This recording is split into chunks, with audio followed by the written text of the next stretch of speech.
Tyre, are you ready? Cool, alright. Let's go! Box, box, box. Box, box, box, box. Welcome everyone to Box Box Box Season 2, Episode 2. It's great to have you with us, and as was the case last year, we're speaking to the main players in Formula One about themes that are central to our sport: passion, business, travel, change, sport, responsibility, and safety. Those 7 themes are going to be released across 3 episodes, separated by 1 week. And as was the case last year, you're going to hear from my friend Tyre, who's going to be asking her special questions. And we have a new segment this year. It's called Guess the Race, in which we're going to be pitting our guests against each other, and we will have a winner. But for now, let's get on with this first episode. It's about travel and change. With 24 races across 5 continents, travel is a fundamental part of life in Formula One. So let's hear from 2 drivers who made very long journeys to make their Formula One dreams a reality. Well, Charles, welcome to Box Box Box. When you're coming into the pits, are you a box man, a box man, or a box man? I think it depends on the situations. When it's very urgent, it's box. One box is enough. But I don't say it. It's mostly my engineer that say it. Well, we're actually here to talk to you about travel. And with 24 races, Formula One has never been more international. Do you enjoy all the travel? I really like arriving at a new place. Do I like the travel in itself? I don't think so. I mean, yeah. I've heard that you can't sleep on planes. Is that true? Depends which planes, but it makes a trip to Melbourne quite long if you're not able to sleep. Yeah. No, it can. I can struggle to. I don't know. It's just not very consistent. Like after a race, I really struggle to sleep for some reason. There's the adrenaline. There's the adrenaline. But no matter where I am, whether it's at the hotel or in a plane, most of the time I'm in a plane because I just try and go back home as soon as possible after the race. But there, it's very, very difficult for me to sleep. And the great irony of all this, right, whether you can sleep on a plane or not, whether you're struggling to sleep because of the adrenaline, is that you are actually a great sleeper, aren't you? I am an incredible sleeper. I don't know anyone. How many hours? Probably. I did one of my record in Japan this year where I did like 12 hours and a half, which is quite a bit. What, the night before the race? Yes. Yeah. How are you able to do that and not be jet lagged with the rest of us? I don't know. I was, but I was feeling really motivated and really energized on the Sunday. But most of the time, I'll say it's between 9 and 10 hours. Right. So quite a bit. Are you a man who one day would like to have children? Of course. Good luck with the long sleeps there, is all I'll tell you then.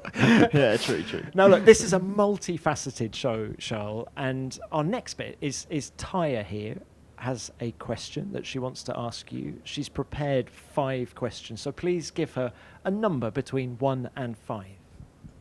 3. Everyone says 3. Do you have a creative side? Yes, I do. I definitely do. Yeah. I feel like I'm a very creative person in general, and I always say that if I wasn't a Formula One driver, I probably would have done architect, just because the architecture is an art in itself, and I would have loved to work in a world like architecture. But other than that, I still have some creative passions like fashion, like music. Music is probably the one I do most on the piano. This is for me a passion that helps me to disconnect from racing. So yeah, I'm a very creative person. Do you paint? I don't know. I don't. The last time I painted was a long time ago. Well, look, back to travel. Do you have a favorite race destination? I really, really like Melbourne in Australia. You know that I'm still thinking about your first question. Do I like travel? Because I said I don't like it. I feel like it's part of the experience to get to Australia, to have a very long flight, to get there a bit exhausted. But once you arrive, you're so happy that you're out the plane that you actually enjoy it even more. So I don't know. It's part of the experience. Yeah. Do you always take the same route to a racetrack? So like to Melbourne, do you always have the same layover in Bangkok, Singapore, wherever it is? Do you take the same route?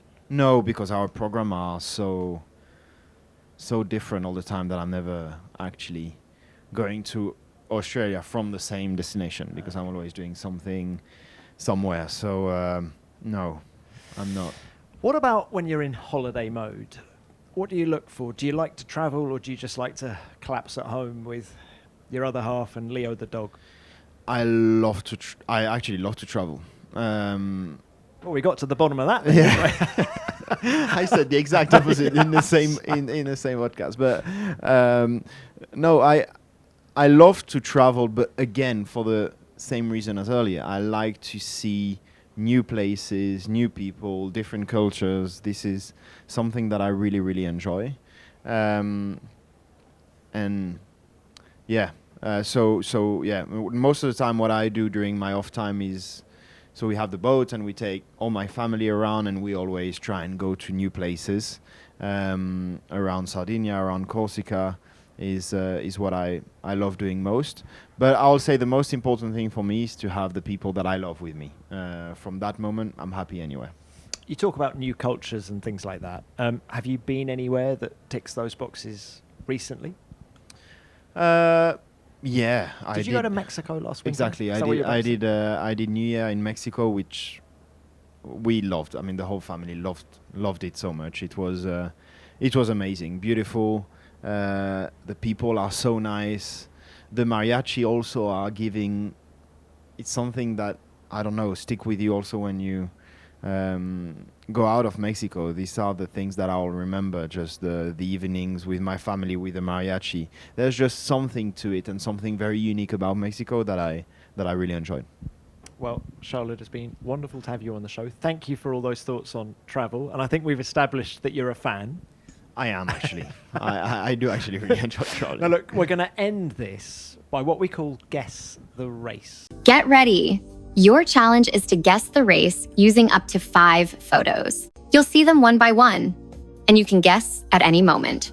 The faster you guess, the higher the score. 25 points on the first photo, 18 on the second, 15 on the third, 12 on the fourth, and 10 on the last one. No correct guess?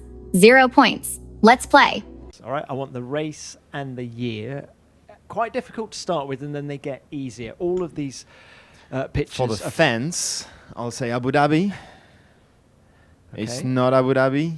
I think it's a bit early in the process for me to say whether you're right or wrong at the minute. Let's. It's Abu Dhabi 2024. Give us another picture. It's Abu Dhabi. Yeah. Why are you convinced that's 2024? What? Well, for the livery of the car. Is that how you get was I too good to this game? Was it supposed to go much longer? Yeah. Can you stop being so good, right? Yeah. What's the next picture? Just, I mean, Charles, this was actually that was a very phenomenal special day. Yeah. Talk us through it, because you're at the back of the grid and you charge through, don't you? Yeah, but I mean, I wasn't speaking about this. Sorry, I was speaking about the previous picture because it was my younger brother, and we actually shared the track in FP1, and that could only be Abu Dhabi last year, because I remember very well, and that was a dream come true for both of us. We played at the PlayStation for so many years together, being teammates in Ferrari, and finally last year in Abu Dhabi it happened in FP1, so that was very special. But yeah, and also the race was really cool. Well, that's where I was heading. But of course, that Shell and Arthur thing was a special moment. I think you were quite emotional afterwards, I seem to remember. I was very emotional. It started all wrong, because I had a problem with my car, and I think I was about to not go out in FP1, which I would have been very, very disappointed. At the end I did, and everything went well. Yeah. And what about the race then? You charge through, don't you? Yes, the race was very unexpected. I mean, I knew that I had to take risk. It was the last race of the season, so you had to take risk on the first lap in order to get as much in front as possible. But after the first lap, I think I gained you remember, 10 places. It was a lot. Around. I don't want to put a places. number on it, but it was a lot. Yeah. I think it was a little bit less than 10 places, maybe 9 or 8, but I don't know. I'm not sure. But it was quite a good first lap, and then I knew that it was possible to come back, but I still did not expect a podium, which we eventually got, which was very, I was really, really happy. And you had 2 podiums because you had to share with Sonny Hayes as well, didn't you? Exactly, which was really cool. And the movie is already out, actually, so no, it was really cool. That's the only part in the movie that I think we had to act, at least for me. I had to act because obviously that wasn't the real podium, but all the rest of the movie was just done in the middle of us while we were doing our normal job. I know you've got to go. Final one from me. Everyone says that you look like Timothy Chalamet, right? How did you feel when, after the movie came out, Brad Pitt said that Pierre Gasly was the driver most likely to make it in Hollywood? I immediately thought of you and thought, well, what's Charles going to make of that? I thought of me too when Brad was asked. But, I mean, Brad knows his business pretty well. So, I mean, if I was asked which actor would be the best driver, I probably will have a more accurate answer than Brad. So I don't know. I trust Brad, and I guess Pierre has got something into Hollywood now. Charles, it's been wonderful to have you on the show. Thank you very much. Thank you very much. Box, box, box, box, box, box, box. Oscar, welcome to Box, Box, Box. Thank you for your time. No problem. Now, your topic is travel. Yes. You are a well-travelled man. Let's take it am. in chronological order, Mhm. right? Age 14, Yep. you travel to the other side of the world, from Melbourne Mhm. to England. How tough was that? It was definitely a bit of a difference for sure. I think, if I was going to a different country other than the UK, it probably would have been quite a big culture shock. But I think going somewhere where I was still speaking the same language was nice. But yes, the travel to get there was quite painful, and to get back again. But I knew it was something that I had to do if I wanted to try and reach Formula One. So whilst it came with some sacrifices in doing that and spending a lot of time away from my family, kind of relocating to the other side of the world, it also came with the privilege and the chance to try and make it to F1. So for me, it was very much worth it. As a teenager, what did Mhm. you miss about Australia? I mean, I think the biggest thing, no matter where you've come from, is missing the people around you. So your family, friends. But I think specifically from Australia, the weather is probably the biggest thing. You're so British talking about the weather. Yeah, I know. The weather, the food. I mean, Melbourne's... Tim Tams. Tim Tams, yeah. Although Mum used to send them all the time. So I had my stash. But, yeah, I think mainly just the people around you. That's kind of the hardest part about moving away. So I'll go with that. Now you're in F1, hugely international calendar, 24 races. It's a very nomadic lifestyle, isn't it? How do you deal with that?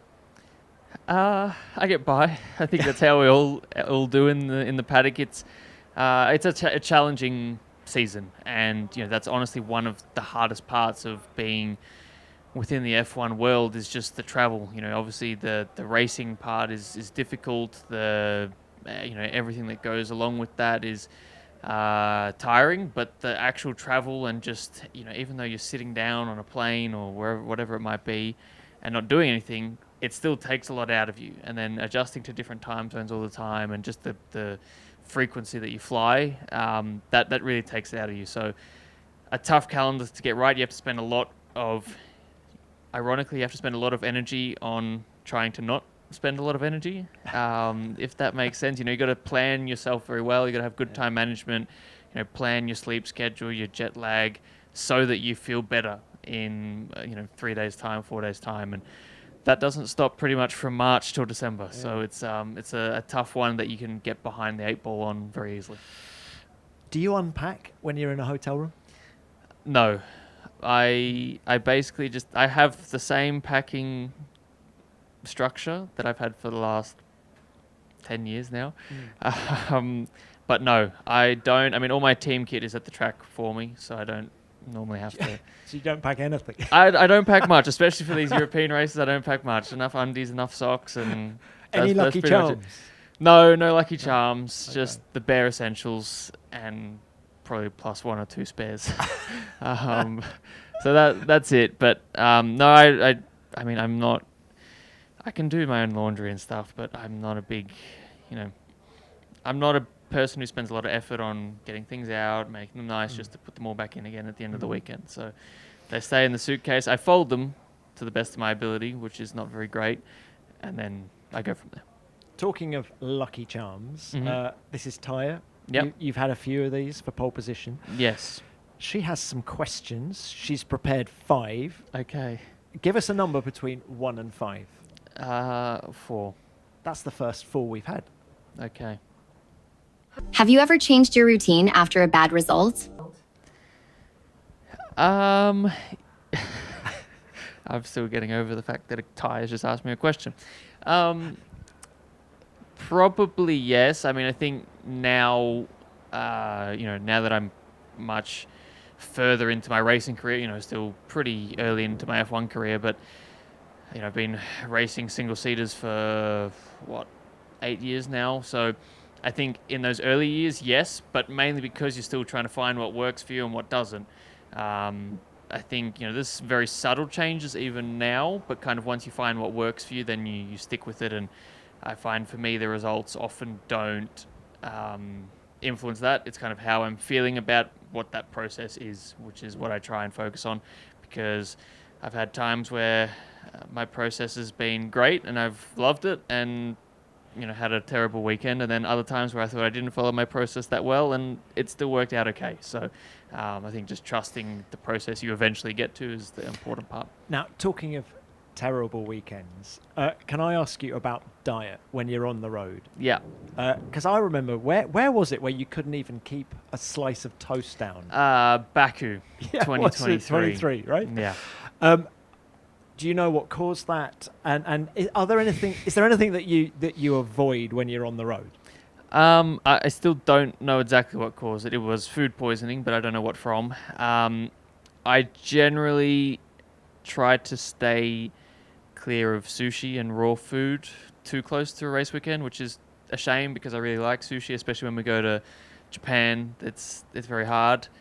I also have not instructions, but warnings from Mark, because he also had a very nasty episode from food poisoning himself. Fuji 2007, vomiting in his helmet. I remember that. Exactly. So he's got probably the worst experience of that. So I take his advice, very sternly, and I try and avoid that and just eat quite simply. But when I get into the race weekend, then I normally just eat the same things every time. Yeah. Look, final one. Is there a racetrack or a destination that you would like to see back on the Formula One calendar or introduced to the Formula One calendar for the first time? Introduced, I don't know. I mean, a track I always enjoyed in my junior career was Hockenheim. Very cool track, good for racing on. I mean, the last few years we were at Hockenheim, the race was always crazy. Before you go, we're now going to play a little game. Okay. It's called Guess the Race. If you look over here, Oh, wow. we're going to show you 5 photos, all from the same event. Starts hard, gets easier. Okay. Picture number 1. What clues does that give you? Well, it's 2023. Right, how can you tell that from that picture? From the caps. Okay. The cap is the 2023 cap. It's different to what we have now. Okay. I also just look younger there. Do you know what you do? So, I mean, I don't know what event in 2023. I think we need to see the next picture. Ooh, that doesn't really make it much easier. Is it Austria 2023? Not yet. You're not there yet. No. Okay. I think we need to see another one. It's Melbourne 2023. Is that the only time you had good aim yes, on your helmet? that's the only time I had it on there. So, yeah, you made it too easy for me. Show us a few more. Yeah, that one's pretty obvious there. It was a special one, wasn't it? Yeah. First points in Formula One at Yeah, home. yeah, it was special. I mean, it was somewhat fortunate to get the points, but I'll take them nonetheless. Yeah, that was a cool weekend, getting my first points, first time race. I'd been to the race the year before as reserve driver, so I kind of could soak in the atmosphere a little bit, but when you're a driver, it's a completely different thing. So, no, that was a cool weekend. Brilliant. Oscar, thank you for your time. No problem. Box, box, box, box, box, box, box. How many times have we heard about the benefits of change? Well, let's hear from 3 engineers turned team principals who are busy changing their teams and setting them up for the future. Mattia, welcome to the show. It's great to have you on. Thank you. Now, look, Great for me too. you're a man of many talents. You're a serial winner in Formula One. We know that. You also grow wine. And I wanted to start our chat by saying, how do you go from, growing a great vintage to growing a winning Formula One team? Is there any similarity there? I think it's exactly the same at the end. Because what you need as first is to have a clear vision on what is the objective. Because to grow a winning team, you need really to set a vision, a mission, an objective. And I think with the Vineyards, exactly the same. And then it's about leading or really trying to reach it. Setting your goals, have a plan, and go for it. You won so much in the past with Ferrari, those 5 consecutive world titles from 2000 to 2004. Is it transferable, what you learnt from winning back then, to 2025, 2026 Formula One? First, I won. I think it was a chance to be part of that team. I think I was really junior. I was a kid, learning phase. Being next to so great people, to so great drivers, really for me has been, when I think back, it has been a fantastic team, and we all remember those days as fantastic days. So I think really it has been a luxury and a chance, a luck. Are there any similarities? As first, I think the Formula One today is very different to the past. If you look at the teams, the dimensions of the teams. Today, when I'm considering when Ferrari was the Ferrari winning team, we were 600 people overall. Today more than double, 1500s. The complexity of the car, power units, hybrid, aero, to the details of the CFD, how we are developing. So the complexity has increased. Dimensions, size, complexity. So it's pretty different. But I think that then the approach, the mentality, the way really you approach the work, as I said, by setting objectives, having plan, and try to deliver them. What I learned is very important to me today. What are all the extra people doing now? The people that weren't there. Now Sauber is going through a period of change, obviously as it transforms to Audi in 2026. How far through the process are you? How slow are we at the very start of the process? I think really at the very start. And I'm enjoying, by the way, I'm enjoying my time in Sauber. I'm enjoying my time in this project of Audi, because the team is great. The team is really willing to look at the future as a successful future. But then when you look at where we are and we compare to the others, the gap is big, but not because the team is not great, because there is so much that need to be done. Investments, tools, methodologies, which at the end it's not something that you can do in a single day. So it will take the time. We need to be patient. But yes, it's our journey. It's our dream as well. I think as Audi, really to create a legacy for that brand in F1. There's the new power unit facility in Neuburg. Obviously, Hinwil is expanding. An awful lot of investment, but is Formula One still first and foremost a people business? It is a people business, and the people will make the difference. And I think that there is not a team that has won not being the best team at the end in terms of people and its behaviors, its mindset, its spirit, and at the end it's people. And when you've got the right people, you make it right, but you enjoy it as well. And I think at the end it's about enjoying his sport, it's about enjoying his job and creating the right mentality such that you can have fun in the morning when you come to work. Now, talking of people, there is actually a third person in this room as we speak. She's called Taya, and she has a question for you. She's produced 5. Give us a number from 1 to 5. 3. Listen to this. Did you try anything completely outside motorsport recently? Did you try anything completely outside of motorsport recently? I tried. We mentioned the wine, no? So I think the one for me, it's an important one. I started 2019, when I started as team principal in Ferrari. And it was a supplier, as well a good friend, came and see me and he said, Mattia, how are you doing? How is your day? And by being just team principal, and you feel the responsibilities. There is a clear, let me say, a lot of works. We know what we need to do. So it's coming in the morning in the office and you're 100% into it. You don't know when you finish in the evening.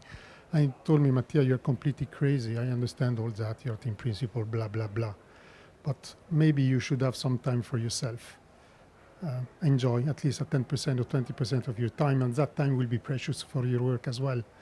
And so just make sure that you've got a passion and try to make it happening. And this is how it started. He said, he's right. So I made the wine simply because I was trying to have some free time out of the work, which has been a precious time for the work as well, because it's where you've got the best ideas. When you take distance, you take distance, you see the things with. Normally, you've got the best ideas when you're sleeping at the end. So maybe for me, the wine is a way of sleeping out of the F1 paddock. What kind of grapes? Pinot Blanc and Chardonnay. Okay, sparkling? 50-50. Wow. Some of them are sparkling. Wait, I know you're looking for a bottle. Are you a big producer? How many bottles? I'm not. It's very small quantities at this 7,000. So it's not the quantity at the end for me. It's really, as I said, is try to have free time, enjoying it. And making wine is something that I said, I cannot wait to be retired to start it. It will be too late. So starting now to enjoy it even further and furthermore in the future. Great downtime. Look, one more question from me. I wanted to ask you about your motivation. I suppose it's kind of linked to what we've been talking about. But as a team principal, is it a lure of success that gets you up in the morning, or is it a fear of failure? What drives you on? As I said, I think is enjoying with the people around. It's at work you socialize. You know people. You come in the office. You get your coffee. You got the first chat. And then yes, you may work, but at the end, is meeting people. Is organizing as well dinners in the night. It's about really enjoying time with others, having the same dream and the same passion. So there's no lure, there's no fear. It's just about enjoying your work. I don't think there is no fear. No, it's at the end it's a task. You know what's about. Try to do your best, but at the end it's really. I think it's having fun and do it with not by yourself. It's a teamwork. So sharing it with other people. Well, Mattia, this has been great fun. Thank you very much for your time. Before you go, how good is your memory? Because we have a little game. It's called Guess the Race, and we're going to show you 5 pictures, one at a time. I can tell you, I will not. Look, take a look at this. Picture number 1. Go on. What can you tell us? Does that tell you a year or a racetrack? I can only recognize myself and Laurent. Laurent Mekies, yeah. So Laurent is there as well. So it was from 2020 onward, but I could not say at all. Right, we need to go to picture number 2. Again. Does that 2019? correct? So we'd say Monza. You're going to have another guess. Can you tell us which driver that is? All right, next picture. I should know, right? Number 16. He's a Monegasque. Okay, it's a Monegasque. Any more of a clue? No, I think looking at the curves here, maybe that's Mugello. We're in 2019. We've got the driver. Yeah, Mugello was 20. You're right. Do you want next picture now? It gets a little bit easier from here on. Next picture. So we won. You did, yes. We won in Yes. 2019. Yeah, and I they weren't remember, happy. The rivals weren't happy, obviously. So Luca, please tell me. I can only remember Monza. Look, we've got another one. We've got another one. Come on. I'll give you a clue. It was his first ever win Really? in Formula One. You Classic. You've seen my memory? Yes. A classic track. Up and down. Long straights. Spa-Francorchamps. Spa. Yeah, exactly. he won. Yeah, you're right. Just before Monza. But just now you know which race it was. Just what are your memories of that weekend? It was he's got the black so I remember obviously the accident. To Antoine Hubert Antoine in Hubert, Formula 2 the Formula previous day. 2. So we came there. I think for him it was an important one as well. So I remember that it has been outstanding victories for him. Spa is maybe the racetrack I enjoy the most. It's the one my very first race ever, 1996, being on track with Ferrari. And it's the race I've always been each single year, except when I was not anymore in the paddock. It was the one I never missed because for me Spa is the greatest because of the type of circuit, because you need really to have the best efficient car, the best car and the best driver to win. And I think the success was a tough one, was deserved. And after that Monza, which again has been in a week, a back-to-back. So yeah, good memories, no doubt. I think it was like a relief for all of us. But we're looking ahead. We're looking ahead at that time. So it was more looking at the future and try to create something outstanding. Well, look, good luck with everything that's coming, Mattia. Thank you very much for your time. It's been great to Thank you. chat. Thank you.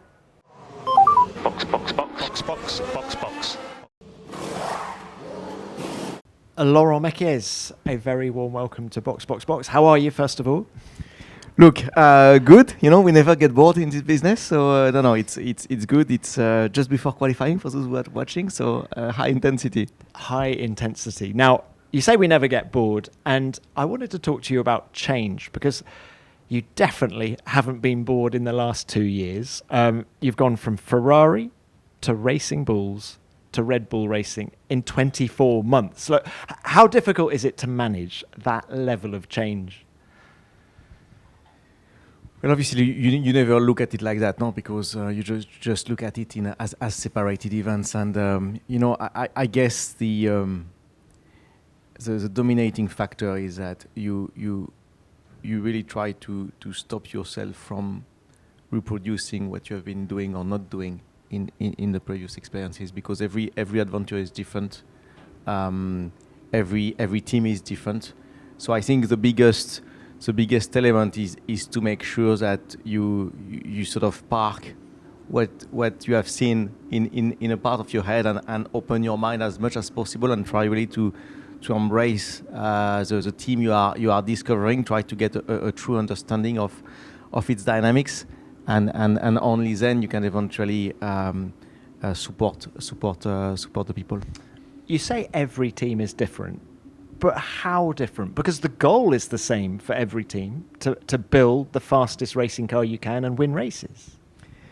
Yeah, you know, it's true, you know, but as much as you have people changing from a team to another, it's quite fascinating to see how teams are evolving in sort of independent unit or bubbles, and you will find teams that, for historical reasons or for very good reasons have developed massively a certain area of development and a lot less another area of development, and that's what that's what makes every team different. And I think there is many reasons why Ferrari, Racing Bulls, or Oracle Red Bull Racing could be set up very, very differently, and that's also what is fantastic about our job is to be able to go behind the curtains and to discover each team's magic.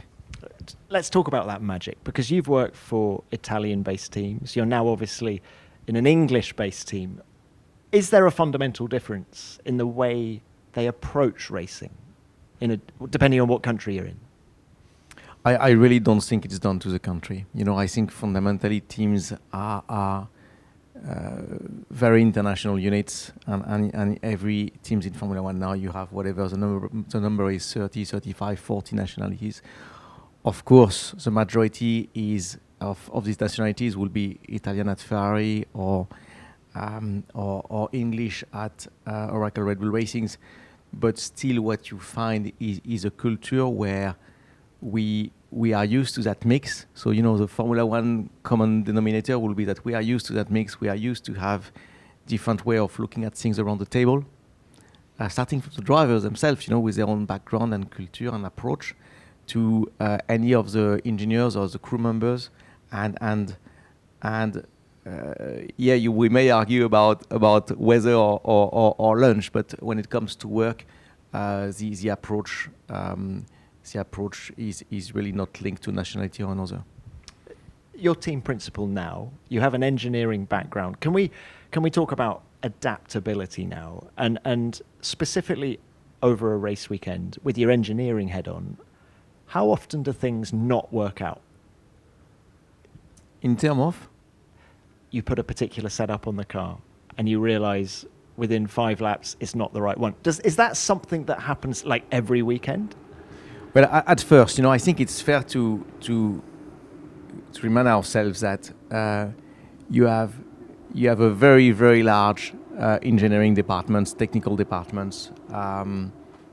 In our case, it's led by Pierre, and you have tens, hundreds of engineers working to conceive the car, develop the car, exploit the car to its absolute best for a given situation. So I think it will be wrong to think that you can come at the racetrack and just because you have an engineering background have an idea of where things are going.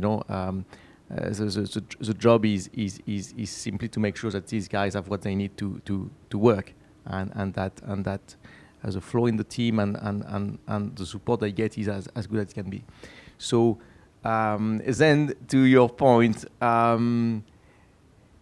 yes, it does happen quite often that things don't go to plan. And again, it's the beauty of our sport. We used to say that we live in a virtual world because all we do all day and night is to develop that car in a virtual world with our simulations tools, with our simulator, with all our algorithms and models behind it. And then all that reality gets a check every 2 weeks on the racetrack. And I'm sure if we look 12 months back or 2 years back, you will then realize how much progress we have been doing in correlating both these worlds.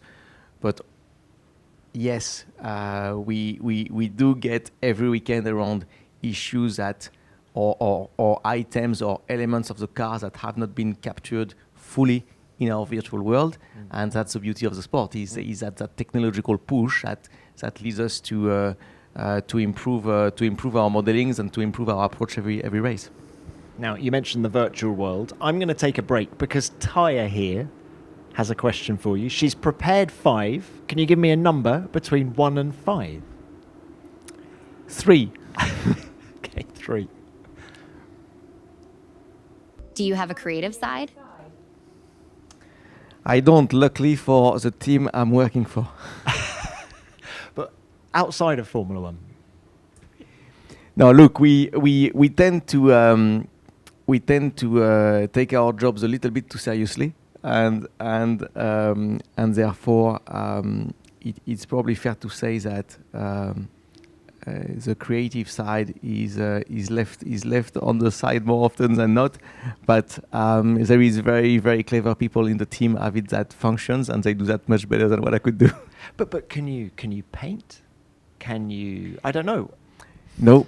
There is no creative side in me. So all I'm doing when I'm not here at the racetrack with you guys or at the factory with all the team is to try to spend some time with my family, and there again, in that case, they are the creative side. So I'm just trying to keep them together.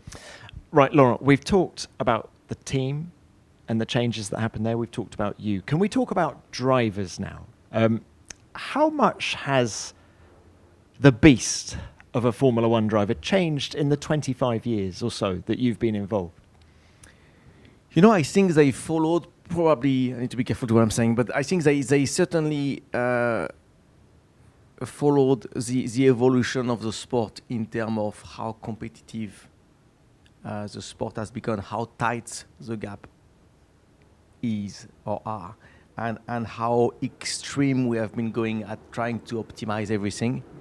So I guess what I'm trying to say is that the drivers now are you can't have the guys that have the talent and the guys that is working. They all have both the talent, the aptitude to work, the physical fitness, the mental strength. All of that has been pushed to crazy level. And if you think that we talked about our virtual worlds earlier, no? So you have 1,500 people trying to conceive and develop a car, pretty much every single part on the car. And then we do that in different countries, and then we come to the racetrack. You put a human being into the car, the driver for this example, and you go around 6 kilometers, and boom, and you're separated by hundreds or thousands. That's 0.01% of your business. And when you scale that, you understand that there is nothing you can afford to leave on the table. So I think the drivers, the team have been pushed to evolve into extreme setup, extreme preparations for the drivers, extreme involvement, extreme competitiveness for the teams that push the development of every single element. And if you do that on a stable regulation like the one we have now, you end up with these crazy tiny gaps. Can you compare eras? So everything that makes Max so brilliant now, would he have been brilliant in 2000? Equally, Mika Häkkinen, who was winning everything back then with Michael Schumacher, would they be thriving in today's environment? It's very, very difficult to compare era. No? So perhaps trying to get Max to go back, there is nothing telling you that he will not perform at the very same crazy high level he's doing now. Because of what we've just said, because of the level of implication, of the level of attention to details that the sport has forced all of us to be at. The other way around, I am unable to judge because I guess I didn't witness this era, so it's more difficult to judge. But certainly, I think if you were taking the current top drivers and putting them back, I think they will perform in any car. I mean, Max is famous for spending his creative side of time with driving other type of cars, virtually or really. So it shows you what sort of fire is inside him, and I think you will probably be able to throw him into any era of past motor racing, and I'm sure he will get good results. On that, Laurent, how do you feel about Max going to the Nürburgring? One of the most challenging tracks. He did it earlier in the year, didn't he, in a GT4 car? Do you welcome that? Do you love it? I think as a fan, you love it. Absolutely. I think as a fan, you love it. I think as team member, witnessing every day Max achievements in the car, outside of the car, you also love it because you say, well, that guy is incredible. You call him on Monday after the race, and he's on his simulator, and you're like, and the first question you ask him is, so you're right, you came back from the race, you did you get a bit of rest? You say, yeah, I mean, I'm on the sim right now. I'm putting on pause, and we can have a chat. So I think you love it as a team members, you love it as a fan. Then you can probably then ask, what about the risk element? What about the energy element?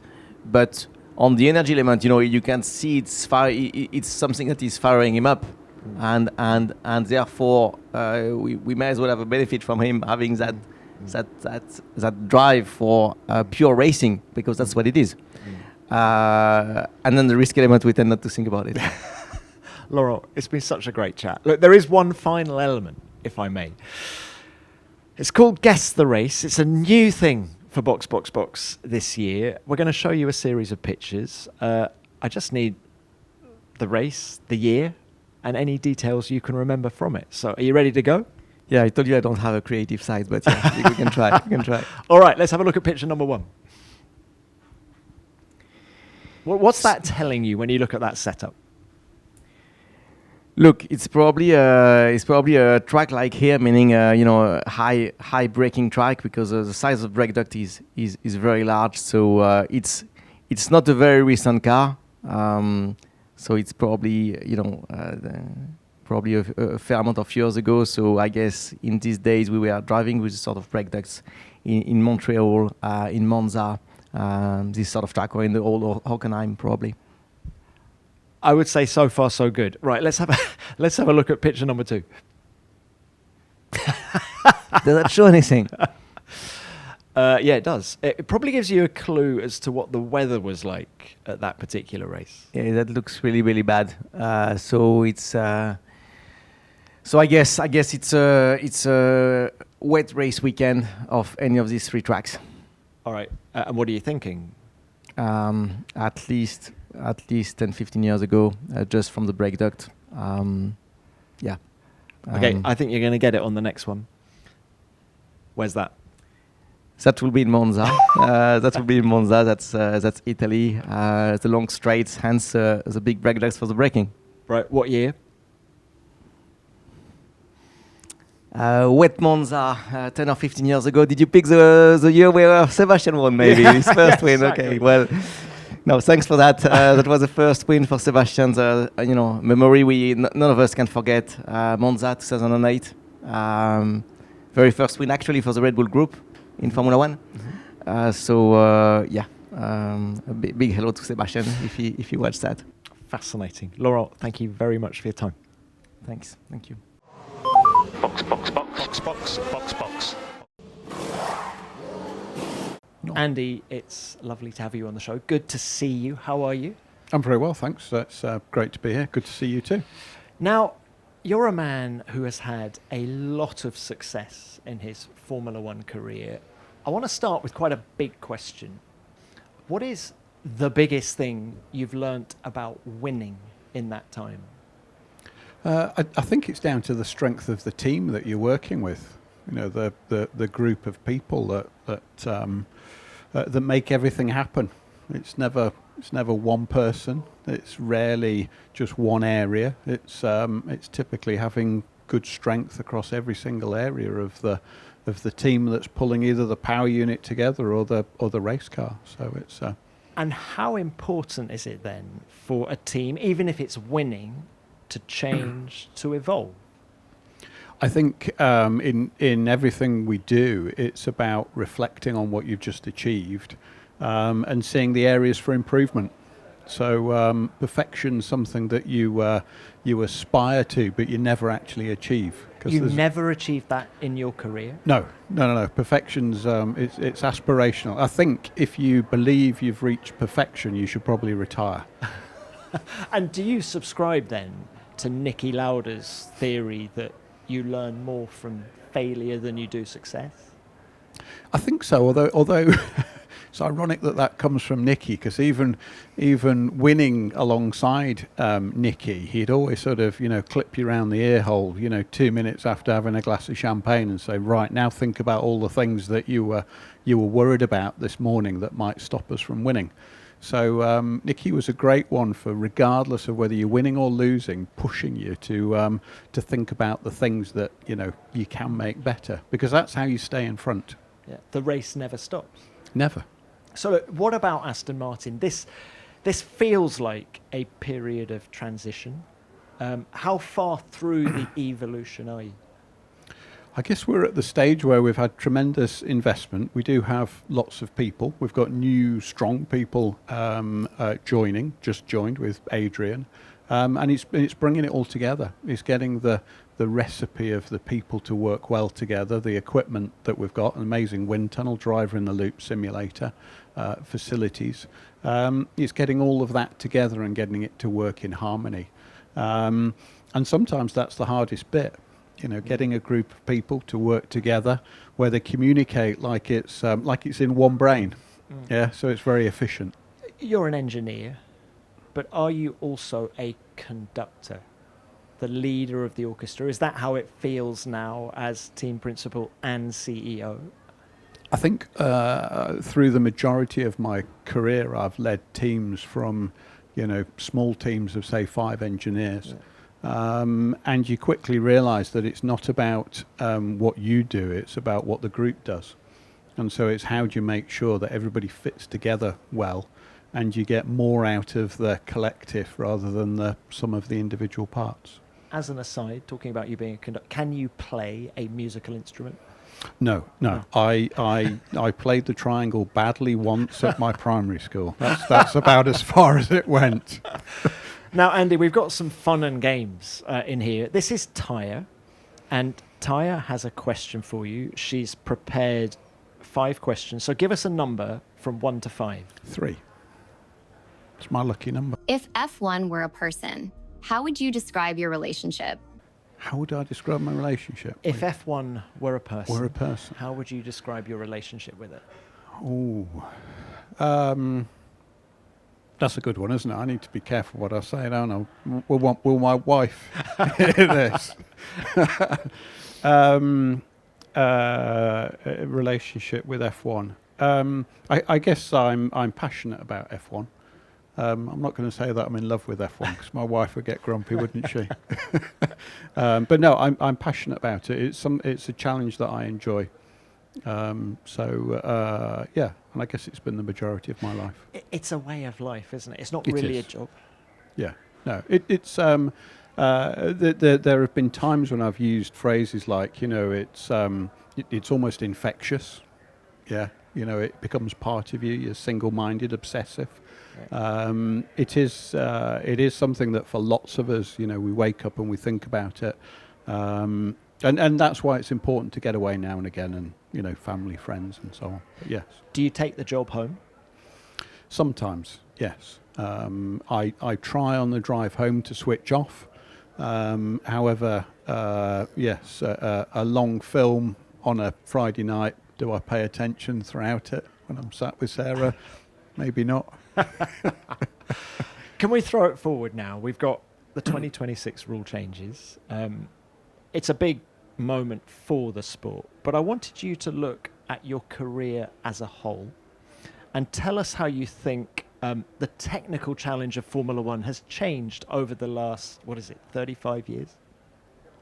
I think the level of detail that we go into is the key thing that's changed. When I started in Formula One in the early 90s, there was an engineering office. I was at Cosworth, engineering office of 12 people, and there was the odd day where I was designing a cylinder head for the next engine, and I was doing that in the evening because during the day I was supporting McLaren running around the circuit at Silverstone. So you're wearing red trousers supporting McLaren at Silverstone in the snow and ice, looking after a car with people like Tim Goss, and then you get back to Northampton and fire up the drawing board with your and spend the evening finishing off the cylinder head that needed to go to the foundry the next day. So you did a broad range of things in the 90s because there weren't that many people working in the industry.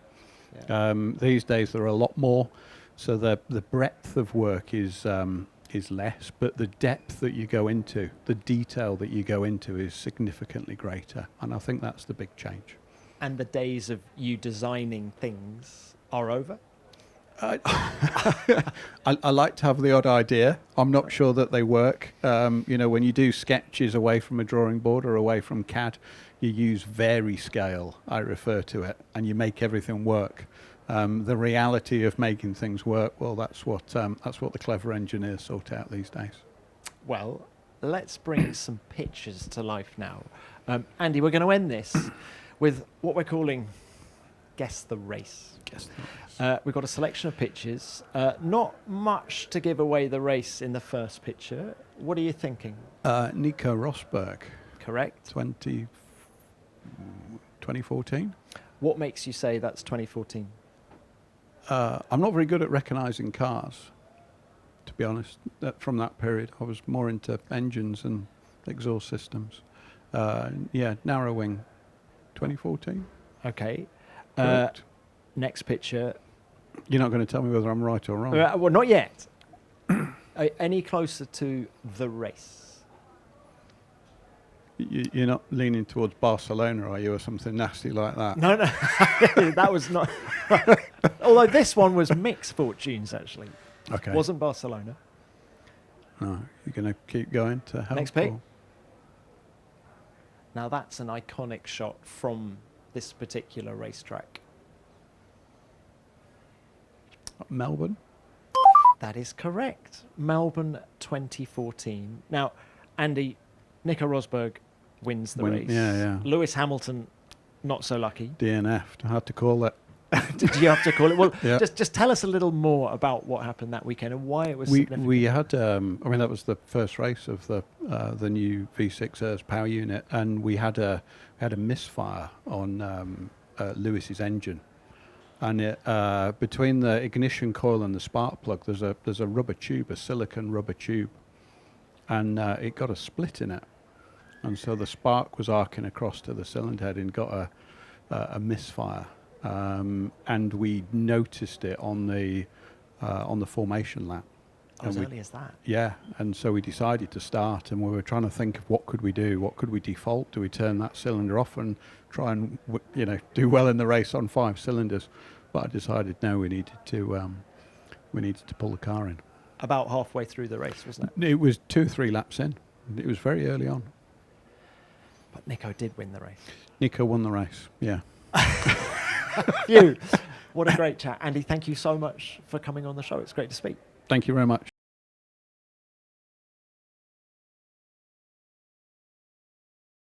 That's it for episode 2. We hope you've enjoyed it. We hope you've learnt some things about Formula One.